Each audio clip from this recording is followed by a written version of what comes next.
റംദാൻ മാസത്തിൽ തമിഴ്നാട്ടിലും കേരളത്തിന്റെ ബോർഡർ സൈഡുകളിൽ ഉണ്ടാക്കുന്ന വളരെ പോപ്പുലർ ആയിട്ടുള്ള ഒരു ഇഫ്താർ വിഭവമാണ് നോമ്പ് കഞ്ഞിട്ടോ. ഇതുണ്ടാക്കാൻ ഞാനിവിടെ എടുത്തിരിക്കുന്ന അരക്കപ്പ് പച്ചരിയാണ്. അതിലേക്ക് 1 ടേബിൾ സ്പൂൺ ചെറുപയർ പരിപ്പ്, 1/2 ടീസ്പൂൺ ഉലുവ ഇതെല്ലാം കൂടി ചേർത്ത് നല്ലപോലെ കഴുകി വൃത്തിയാക്കി മാറ്റി വെക്കണം കേട്ടോ.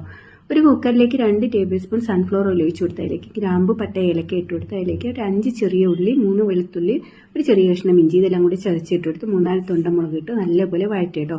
ഇതിലേക്ക് ഒരു ചെറിയ പീസ് ചിക്കൻ ചെറുതായി അരിഞ്ഞ് ഇട്ട് കൊടുത്ത് നല്ലപോലെ ഒന്ന് ഇളക്കിയിട്ട് ഇതിലേക്ക് കുറച്ച് മല്ലിയിലയും പുതിനയിലയും ഇട്ട് കൊടുക്കുക. എന്നിട്ട് ഇതിലേക്ക് കഴുകി വൃത്തിയാക്കി വെച്ചിരിക്കുന്ന അരിയും കൂടി ചേർത്ത് കൊടുക്കുക കേട്ടോ.